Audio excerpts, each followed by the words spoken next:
You don't control anxiety. Because deep down, you're not the one who created it.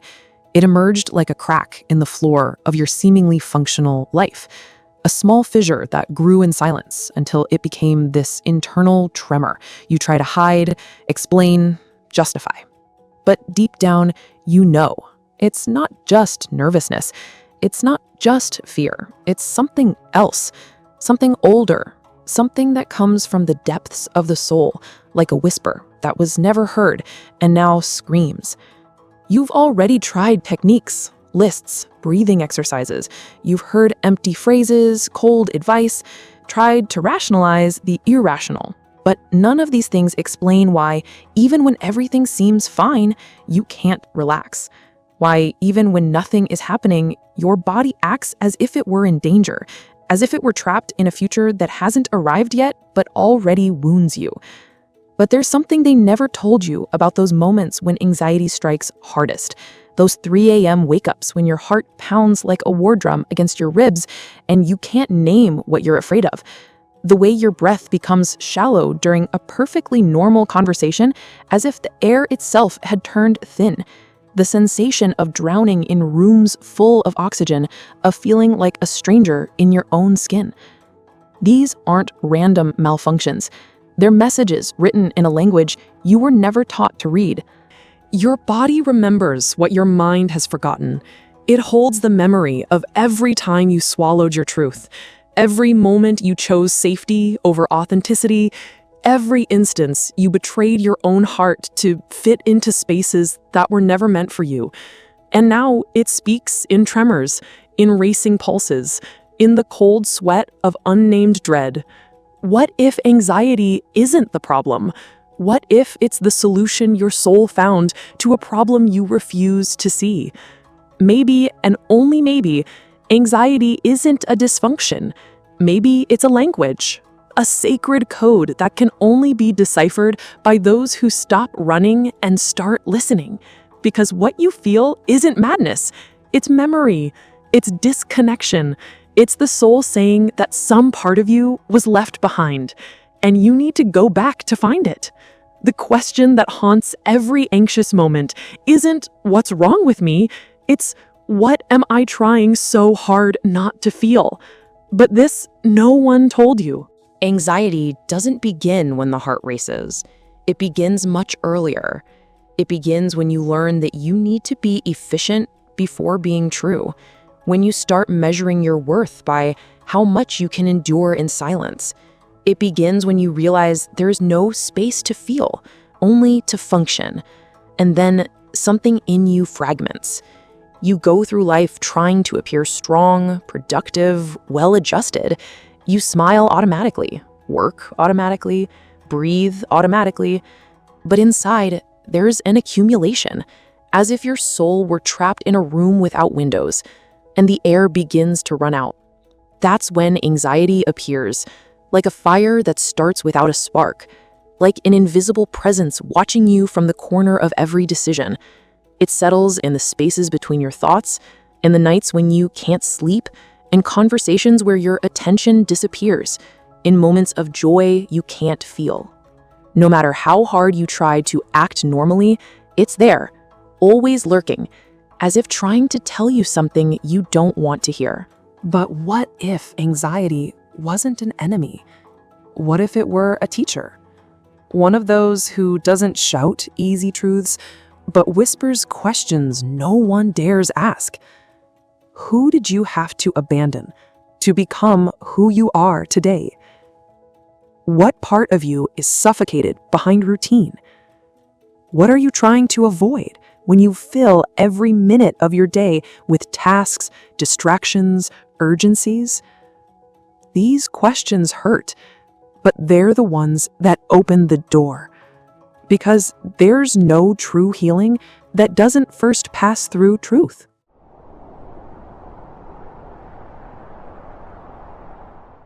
You learn to call exaggeration what was in truth sensitivity. From early on, they taught you that feeling too much was a sign of weakness, that crying was drama, that doubt was lack of faith, that pausing was laziness. And little by little, you learn not to trust yourself anymore. you began to distrust your own emotions, question your own instincts, silence your own soul. But the soul doesn't disappear when it's silenced. It changes language. And this new language is subtle, restless, symbolic. It's the knot in your throat for no reason, the short breath in the middle of a mundane conversation, the feeling of always being in debt to something you don't even know what it is.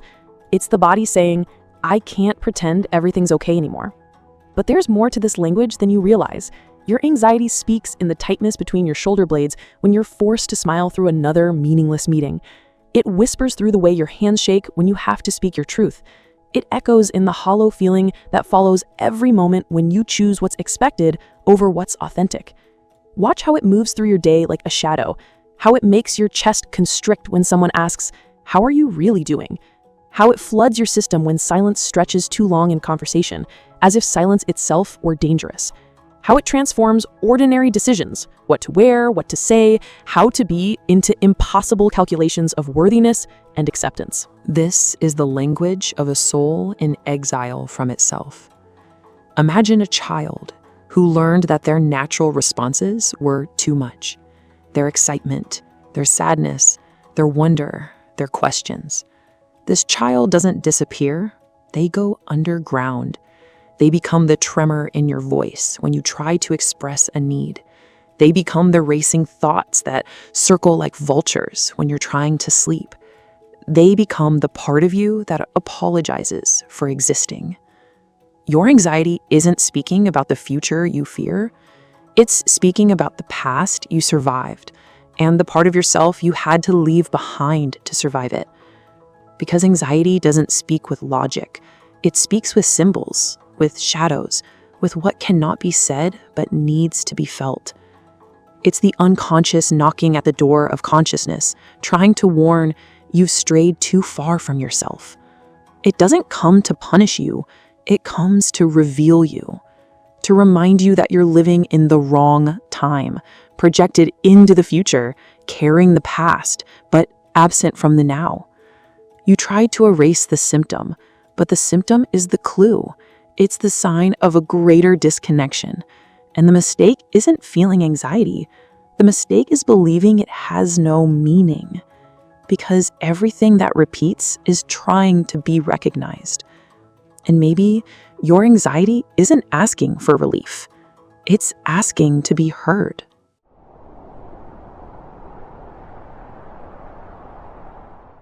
Anxiety doesn't come from the present. It's born from your flight from it. You spend your days anticipating what could go wrong, replaying what already went wrong, trying to align everything so that finally you can relax. But that moment never comes, because deep down, it's not life that's in disorder. It's the relationship you've built with time. The ego learned to protect itself by projecting scenarios. It lives rehearsing answers to questions no one asked, preparing defenses for pains that may never come. And in this eternal rehearsal, the now becomes unbearable, because the now demands presence. And being present means feeling the body, the memory, the emptiness, the weight of choices made on autopilot. It means looking inward and admitting, there's something in me that's been asking for help for a long time, and I'm not listening. But let's get specific about this flight. Notice how your morning starts, already calculating the day before your feet touch the floor, how you check your phone before you check in with yourself, how you move through routines designed to avoid the quiet spaces where feelings live. You perfect the art of staying busy, not productively busy, but desperately busy, the kind of busy that fills every crack where silence might seep in. You create elaborate systems of distraction, endless scrolling, back-to-back commitments, the constant noise of podcasts or music or thoughts that spin like a washing machine on permanent cycle. And when someone suggests you just be present, your internal response is almost violent. Present with what? With the mess you've been running from? With the disappointment that lives in your chest? With the grief that has no clear source but feels as real as gravity? The ego whispers its familiar refrains. If you stop moving, you'll fall apart. If you feel too much, you'll never recover. If you admit how lost you are, everyone will see you're a fraud. So you perform presence while practicing absence. You nod in conversations while your mind rehearses tomorrow's worries. You go through the motions of living while your consciousness hovers somewhere above your body, managing and controlling and orchestrating every detail to avoid the terrifying simplicity of just being here. The paradox is cruel. The very strategy you use to avoid anxiety creates more anxiety. The effort to control generates the chaos you're trying to prevent. The attempt to perfect your way out of vulnerability only deepens your sense of fundamental inadequacy. Anxiety then becomes the alarm of an internal fire that finds no exit. You try to control the symptoms, but don't realize they're the reflection of an ancient war between what you feel and what you think you should feel, between what your soul asks for and what your routine demands. You're not anxious because you're weak. You're anxious because you've built a life where the now has no space. And the now is the only place where the soul manifests, where the true you can breathe, where healing happens. But for that, you'll need to do something the ego fears. Stop running.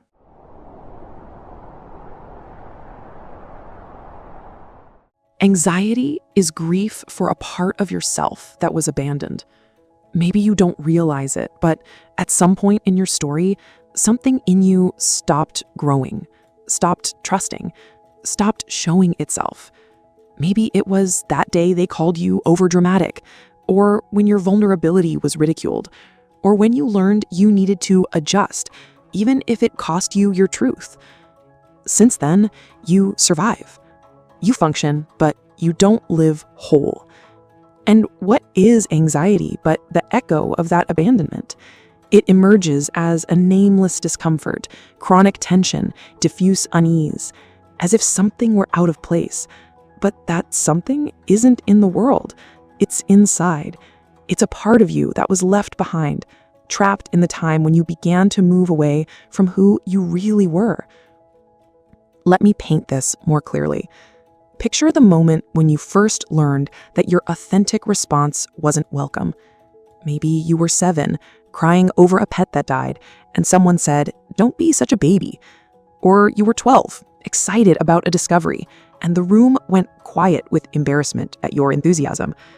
Or you were 16, trying to share a deep thought, and met with eye rolls and impatience. In those moments, something inside you made a survival decision. To hide that part that felt too much, cared too deeply, needed too openly. You didn't consciously choose this. It happened the way a plant turns toward light, or an animal freezes when threatened.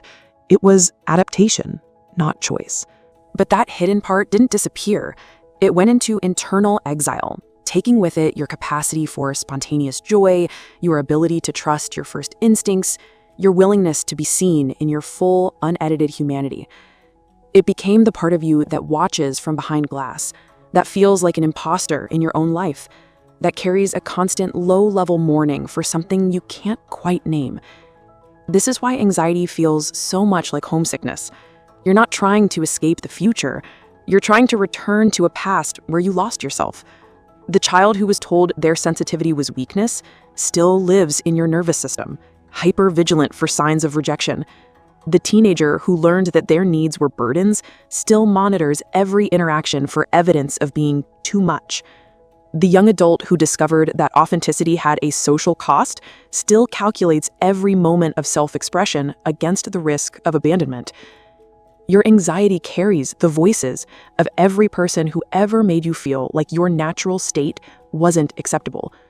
It holds the memory of every time you had to choose between being loved and being real. It carries the accumulated weight of 1,000 small betrayals of yourself, each one seemingly insignificant, but together forming the fault lines where your sense of self cracked apart. And that's why the symptoms don't cease with formulas or techniques, because it's not a matter of correction, it's a matter of reconnection.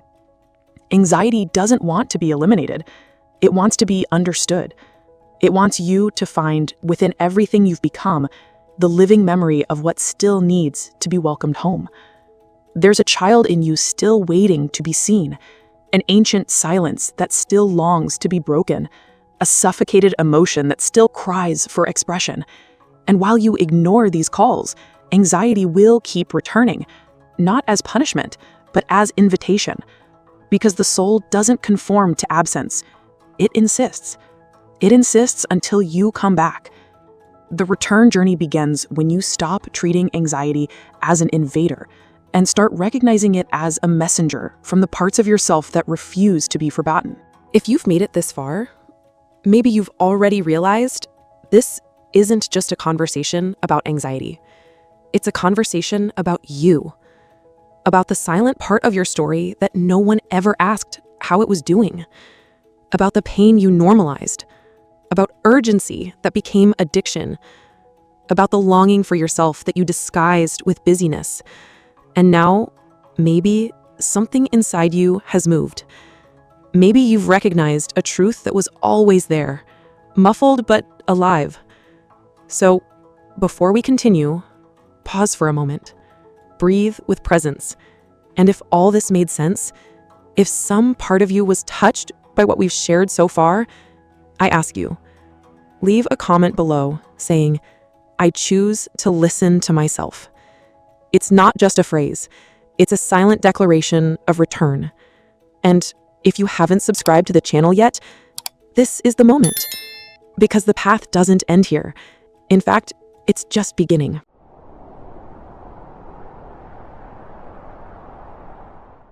There's a moment, inevitable in every journey of return to yourself.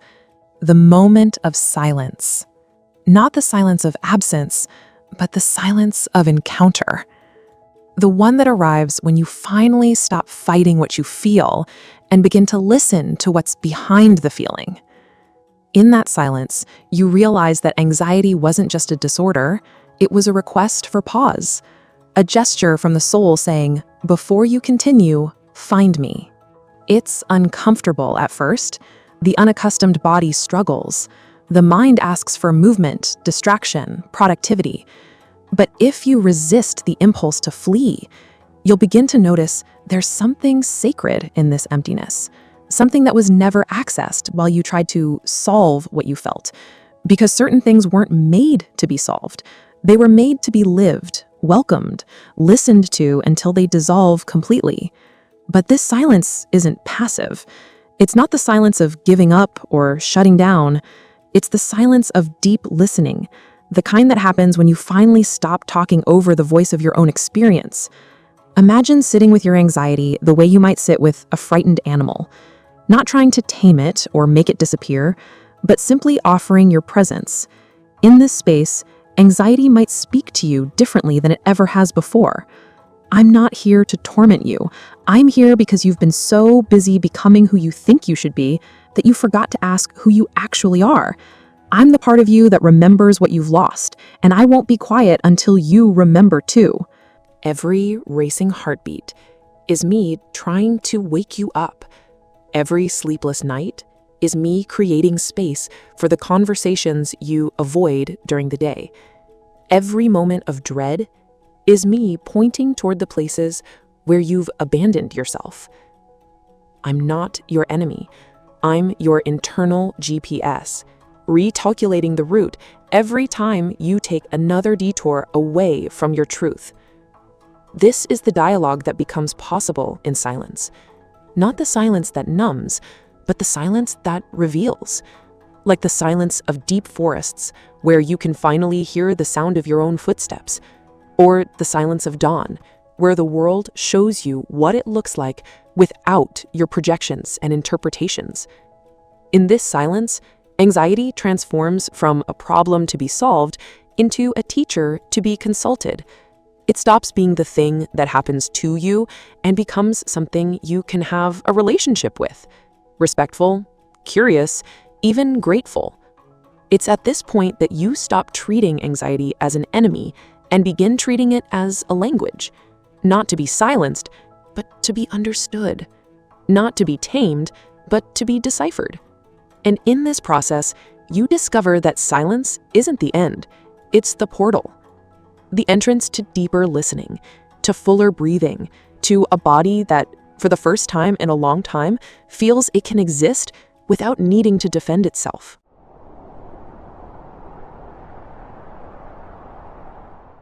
You spent so much time trying to escape what you felt, you forgot what it was like to inhabit your own body.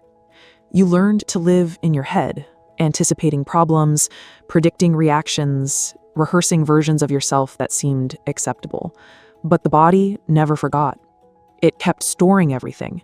The swallowed emotions, the suffocated screams, the unspoken exhaustions. And now it speaks, not with words, but with accelerated heartbeats, tense muscles, poorly slept nights. The body doesn't want you to function. It wants you to return. Return inside, to the space where emotions don't need to be controlled, but welcomed, where time doesn't need to be manipulated, but felt, where rhythm isn't dictated by the world's anxiety, but by the compass of your soul. But what does this return actually look like? It's not a grand spiritual awakening that happens all at once. It's 1,000 small acts of coming home to yourself. It's the moment when you catch yourself holding your breath during a difficult conversation and consciously choose to breathe deeply instead of trying to shrink into invisibility. It's placing your hand on your chest when anxiety arises and saying, "I'm here with you," instead of trying to think your way out of what you're feeling. It's learning to distinguish between the voice of anxiety, high-pitched, urgent, catastrophic, and the voice of your deeper wisdom, which speaks more quietly, but with more authority. It's discovering that your body has been trying to teach you the difference all along. Anxiety creates contraction. Wisdom creates expansion. The return to the body means learning to trust your physical responses again. That tightness in your stomach when someone tries to manipulate you, that's not neurosis, that's intelligence. The way your energy drops around certain people, that's not rudeness, that's information. The restlessness you feel in situations that look good on paper but feel wrong in your bones, that's not ingratitude, that's discernment. You begin to understand that anxiety was never the problem. Disconnection from your body's wisdom was the problem. Anxiety was the alarm system trying to reconnect you to the guidance you'd learned to override. Before, you felt anxious and immediately tried to think your way out of it, analyze it, fix it, medicate it, or distract yourself from it. After, you feel anxious and get curious. What are you trying to tell me? What am I not seeing? What boundary needs to be set? What truth needs to be spoken? What rest needs to be taken? Before, your body was an inconvenience to be managed, so your mind could get things done. After, your body becomes a compass, a source of information more reliable than your thoughts, a sacred vessel deserving of care and respect. Before, emotions were interruptions to productivity, problems to be solved, weaknesses to be overcome. After, emotions become messengers, each one carrying important information about what you need, what you value, and who you're becoming. And when you begin to return, something subtle happens. The things around you don't change, but you change within them. The world's demands remain the same, but your response is no longer automatic. You learn to breathe in the middle of chaos, to choose presence over performance, to listen to what was previously avoided. This is where anxiety begins to transform, not because it disappears, but because it loses the power to hijack you. It stops being faceless terror and becomes a signal with meaning, a reminder that there's a place in you still learning to trust life, and that needs listening, not rushing. The soul never wanted you to be perfect. It only wanted you to be whole. You don't defeat anxiety like you win a battle. You traverse it like someone walking through a field of echoes until you understand where the voices come from. And when you understand, everything changes. Not from outside in, but from inside out. The same sensation that once paralyzed you now teaches you to pause. The same racing heart that seemed to announce the end now invites you to notice that you're alive, that there's still time to return, to begin again, to breathe differently.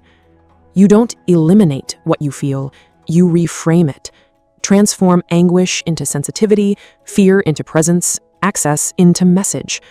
But this transformation isn't a one-time event.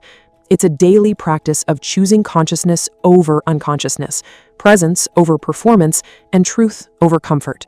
It's learning to catch yourself in the old patterns and gently redirect toward the new ones. Some days, you'll still wake up with your heart racing for no clear reason, but instead of immediately going into crisis mode, you'll pause and ask, what's trying to emerge today? What part of me needs attention? What old wound is asking for healing? Some days, you'll still feel overwhelmed by the gap between who you are and who you think you should be. But instead of using that as evidence of your inadequacy, you'll recognize it as the growing pains of a soul refusing to stay small. Some days, you'll still catch yourself performing rather than being, pleasing rather than authentic, rushing rather than flowing. But now you have the tools to course correct without self-judgment, to return to center without drama. The anxiety doesn't disappear with force. It dissolves with understanding. And then a new space opens, the space between stimulus and reaction, a space where you can choose not to run, choose not to flee, choose not to abandon yourself. In that space, freedom is born. Not the grandiose freedom of ready-made speeches, but the intimate freedom of being what you are, even when the mind screams, even when the world demands something else. You become someone who knows what they feel, and that is power. Not the power to control everything, but the power to live with truth. This is the power that comes not from conquering your anxiety, but from befriending it, from understanding that it was never your enemy. It was your advocate, trying to call you back to yourself in the only language it knew how to speak. And in this friendship, you discover something profound. You were never broken. You were just disconnected. And disconnection, unlike brokenness, can be healed, not through force or willpower or positive thinking, but through the radical act of coming home to yourself again and again with curiosity and compassion. If you've made it this far, it's because something within you refused to give up. Maybe a part of you still feels tired. Maybe anxiety still whispers at the margins of your day. But now you know this isn't the end. It's just the call. And you answered. You began to return home.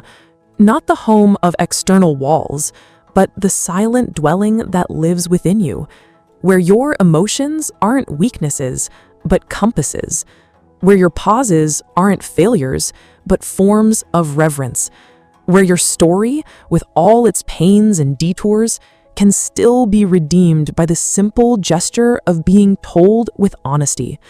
This is the beginning of a new way of listening, of a new way of breathing, of a new way of being present. And if all this resonated with you, don't keep it to yourself. Watch now our latest video. Do you really think or just repeat? The painful truth Kierkegaard predicted. In it, we talk about how automatic thoughts aren't real thoughts, but unconscious repetitions of pain that was never heard. And if you haven't subscribed yet, consider doing so now. Not just for more content, but for more companionship on this journey. Until next time, take care of your mind, your soul, and your truth. You're not alone on this path. Not anymore.